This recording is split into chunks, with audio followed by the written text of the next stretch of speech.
ഹരേ കൃഷ്ണ, രാധേ രാധേ ശ്യാം, ഓങ്കും ഗുരുഭ്യോ നമഃ. നമ്മളെല്ലാം ആഗ്രഹിക്കുന്നത് എന്താണ്? നമ്മളെല്ലാവരും ആഗ്രഹിക്കുന്ന ഒരു കാര്യം എന്ന് പറയുന്നത് മനസ്സമാധാനം എന്നൊന്നാണ്.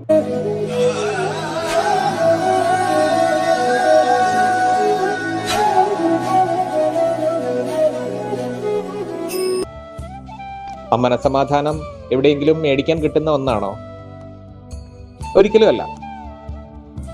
നമ്മുടെ ജീവിതത്തിൽ മനസ്സമാധാനം എന്നൊന്ന് വേണമെന്നുണ്ടെങ്കിൽ അത് പല കാര്യങ്ങളുമായിട്ട് അടിസ്ഥാനപ്പെടുത്തിയതാണ്, അല്ലേ? ഇപ്പൊ നമുക്ക് പല പല ദുഃഖങ്ങൾ ഉണ്ടാവാം, പല പല കാര്യങ്ങൾ നടക്കുവാനുള്ള ആഗ്രഹങ്ങൾ ഉണ്ടാവാം. ഈ ആഗ്രഹങ്ങളെ കുറിച്ചൊക്കെ ഓർത്ത് നമുക്ക് ഓരോ നിമിഷവും അനുനിമിഷവും നമുക്ക് മനസ്സമാധാനക്കേടാണ്.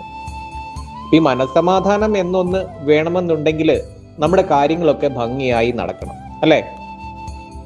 അപ്പൊ ഈ കാര്യങ്ങളൊക്കെ നടന്നില്ല എന്നുണ്ടെങ്കിൽ നമുക്ക് എപ്പോഴും ഇങ്ങനെ മനസ്സിൽ ഇങ്ങനെ സങ്കടങ്ങൾ, ആ ഒരു മനസ്സമാധാനക്കേട് ഉണ്ടായിക്കൊണ്ടേയിരിക്കും. അപ്പൊ എല്ലാ കാര്യങ്ങളും സാധിച്ചിട്ട് മനസ്സമാധാനമായിട്ടിരിക്കാം എന്ന് വിചാരിച്ചാൽ ഒരിക്കലും നടക്കുന്ന കാര്യമല്ല. അപ്പൊ ഈ മനസ്സമാധാനം എന്നുള്ളത് നമ്മൾ തന്നെ തിരഞ്ഞെടുക്കേണ്ട, അല്ലെ നമ്മൾ തന്നെ ഉണ്ടാക്കിയെടുക്കേണ്ട ഒരു കാര്യമാണ്. അതിന് ഒരുപാട് വഴികളുണ്ട്, അല്ലേ? നമുക്കൊരു ജോലി കിട്ടിയില്ലെങ്കിൽ അതിന് മനസ്സമാധാനക്കേടാണ്, അല്ലേ? അല്ലെങ്കിൽ നമ്മൾ ഒരു യാത്ര പുറപ്പെടുമ്പോൾ ബസ് കിട്ടുമോ അല്ലെ താമസിക്കുമോ എന്നതിനെ കുറിച്ച് ഓർത്ത് നമുക്ക് ടെൻഷനാണ്, അല്ലേ? അല്ലെങ്കിൽ ഒരു വിവാഹ ആലോചന നടക്കുന്നു, ആ കല്യാണം നടക്കാത്തതിൽ മനസ്സമാധാനക്കേടാണ്.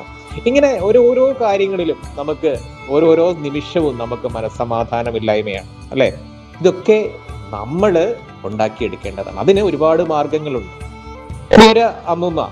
ഒരമ്മ ആ അമ്മ ഒരു മുനിവര്യനെ, ഒരു ഋഷിവര്യന്റെ അടുക്ക ചെന്നിട്ട് പറയുകയാണ്, സ്വാമി, എനിക്ക് മനസ്സമാധാനമില്ല, എനിക്ക് മനസ്സമാധാനം വേണം, അതിന് ഞാൻ എന്താണ് ചെയ്യേണ്ടതെന്ന് ആ അമ്മ ആ ഗുരുവിനോട് ചോദിക്കുകയാണ്. അപ്പൊ ആ ഗുരു പറഞ്ഞു,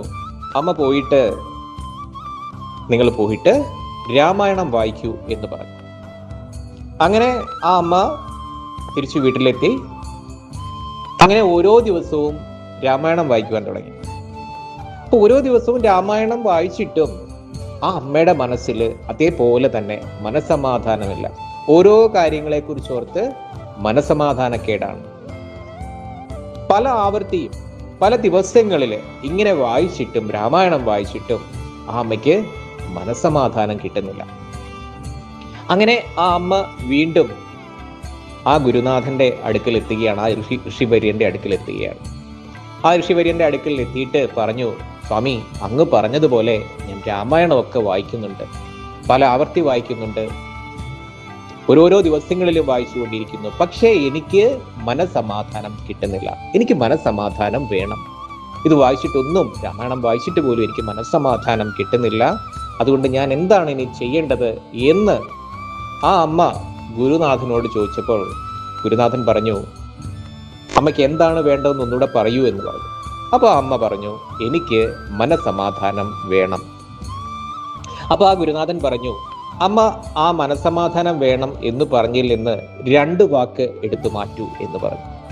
അമ്മ ചോദിച്ചു, അതെന്താണ്? അമ്മ പറയൂ, ഒരിക്കൽ കൂടി പറഞ്ഞിട്ട് അതിൽ 2 വാക്കുകൾ എടുത്തു മാറ്റൂ എന്ന് പറഞ്ഞു. അതായത് എന്താണ് അമ്മ പറഞ്ഞത്? എനിക്ക് മനസ്സമാധാനം വേണം. ആദ്യം എനിക്ക് എന്നുള്ള അക്ഷരം മാറ്റൂ. രണ്ടാമത് വേണം എന്നുള്ള അക്ഷരവും മാറ്റൂ. അതായത് എനിക്ക് വേണം എന്ത്? മനസ്സമാധാനം. അപ്പൊ എനിക്ക് വേണം എന്നുള്ള ആ ഒരു ആഗ്രഹം മാറ്റിയിട്ട് മനസ്സമാധാനം വേണം എന്ന രീതിയിൽ ഒന്ന് ചിന്തിച്ചു നോക്കൂ. എന്നിട്ട് അമ്മ രാമായണം വായിക്കൂ. അപ്പോൾ അമ്മയ്ക്ക് മനസ്സമാധാനം കിട്ടും. അപ്പൊ ഇതിൽ നിന്ന് നമുക്ക് മനസ്സിലാകുന്ന എന്താണ്? എല്ലാം എനിക്ക് വേണം, എനിക്ക് വേണം, അല്ലെ? ജീവിതത്തിൽ നമുക്ക് പല പല കാര്യങ്ങൾ സാധിക്കുവാനുണ്ട്. അതൊക്കെ ആവശ്യമുള്ളതുമാണ്, അടിസ്ഥാനപരമായി വേണ്ടതുമാണ്. പക്ഷേ എപ്പോഴും ഇതിനെല്ലാം നമ്മുടേത് മാത്രം, എൻ്റേത് മാത്രം, എനിക്ക് വേണം, എനിക്ക് വേണം എന്ന ഒരു ചിന്താഗതി, എല്ലാം എനിക്ക് വേണം, എല്ലാം തീർത്തിട്ട് അല്ലെ എല്ലാം നടന്നിട്ട് ഒരു കാര്യവും അല്ലെ ഒരാൾക്കും മുന്നോട്ട് പോകാൻ സാധിക്കുകയില്ല. ഓരോ ദിവസവും ഓരോരോ രീതികളാണ്, അല്ലെ ഓരോരോ കാര്യങ്ങളാണ് നടക്കേണ്ടത്. അപ്പോൾ ഓരോ ദിവസവും നമുക്ക് ഓരോരോ ടെൻഷനുകൾ ഉണ്ടാവാം, ഓരോരോ ആഗ്രഹങ്ങൾ ഉണ്ടാവാം.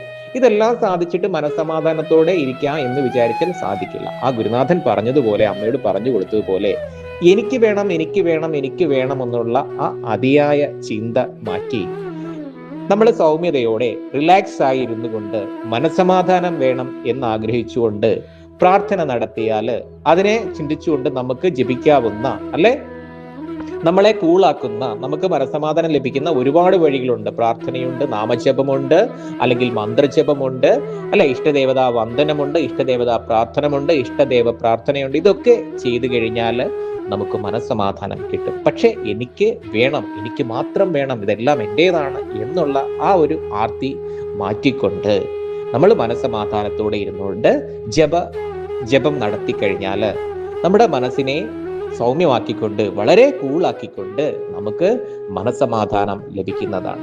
അതിനായിട്ട് ആ സ്വാമി പറഞ്ഞ 3 വാക്കുകളിൽ, അതായത് എനിക്ക് മനസ്സമാധാനം വേണം എന്ന് അതിലെ 2 വാക്കുകൾ മാറ്റി മനസ്സമാധാനം വേണം എന്ന ആഗ്രഹത്തോടെ നമുക്ക് 3 വാക്കുകൾ നമുക്ക് ഉപയോഗിക്കാം. ഏതാണ് ആ 3 വാക്കുകൾ? ഉപയോഗിച്ചാൽ തന്നെ നമ്മൾ രക്ഷപ്പെട്ടു. ആ 3 വാക്കുകൾ നമ്മുടെ മനസ്സിലുണ്ട് എങ്കിൽ നമുക്ക് സ്വസ്ഥമായിട്ട് ജീവിക്കാൻ സാധിക്കും, നമുക്ക് സ്വസ്ഥമായിട്ട് ജപിക്കുവാൻ സാധിക്കും, നമുക്ക് സ്വസ്ഥമായിട്ട് പ്രാർത്ഥിക്കുവാൻ സാധിക്കും. ആ 3 വാക്കുകൾ ഇതാണ്: ഓം നമോ നാരായണായ. ആ ഭഗവാനെ, നമ്മുടെ ഗുരുവായൂരപ്പനെ മനസ്സിൽ ധ്യാനിച്ചുകൊണ്ട്, സാക്ഷാൽ മഹാവിഷ്ണുവിനെ മനസ്സിൽ ധ്യാനിച്ചുകൊണ്ട് മനസ്സമാധാനം വേണം എന്നാഗ്രഹിച്ചുകൊണ്ട് ഈ 3 വാക്കുകൾ ഉരുവിടുക. ഓം നമോ നാരായണായ. ആ ഓം നമോ നാരായണായ എന്ന ആ ഒരു വാക്കിൽ തന്നെ, ആ 3 വാക്കിൽ തന്നെയുണ്ട് നമ്മുടെ എല്ലാ മനസ്സമാധാനവും. ആ വാക്ക് ഉച്ചരിച്ചുകൊണ്ട് ഒരു 108 തവണ ജപിക്കുക, അല്ലെങ്കിൽ 1008 തവണ ജപിക്കുക. അല്ലെങ്കിൽ നമ്മൾ എണ്ണമൊന്നും തിട്ടപ്പെടുത്താതെ നമുക്ക് എത്ര നേരം ഇരുന്ന് ജപിക്കാവോ അത്രയും തവണ ഓം നമോ നാരായണായ എന്ന് ജപിക്കുക. ഒരു തവണ നാരായണായ എന്ന് വിളിച്ചാൽ പോലും ഭഗവാൻ പ്രസാദം തരുന്നത്, അല്ലെ, പ്രസാദിക്കുന്ന ആളാണ് സാക്ഷാൽ ഗുരുവായൂരപ്പൻ, നമ്മുടെ മഹാവിഷ്ണു. അപ്പം നമ്മുടെ മനസ്സിലെ ആ ആർത്തിയും ആ അതിയായ മോഹവും ഒക്കെ മാറ്റിവെച്ചുകൊണ്ട് എല്ലാം ശാന്തമായ രീതിയിൽ എനിക്ക് വേണം, മനസ്സമാധാനം വേണം എന്ന ചിന്തയോടുകൂടി, എൻ്റെ മനസ്സമാധാനം എന്ന് വെച്ചാൽ എൻ്റെ ചുറ്റുപാടുള്ളവരുടെ മനസ്സമാധാനം കൂടിയാണ്, അവർക്കും ആ സുഖം കിട്ടണം എന്ന ആഗ്രഹത്തോടെ ഈ 3 വാക്കുകൾ ഉച്ചരിക്കൂ, 3 വാക്കുകൾ ജപിക്കൂ. അതാണ് ഓം നമോ നാരായണായ. അപ്പൊ ഭഗവാന്റെ കൃപാകടാക്ഷം ഏവർക്കും ഉണ്ടാകട്ടെ. ലോക സമസ്ത സുഖിനോ ഭവന്തു. സർവം കൃഷ്ണാർപ്പണമസ്തു. ഹരി ഹരി ബോൽ. രാധേ രാധേ ശ്യാം.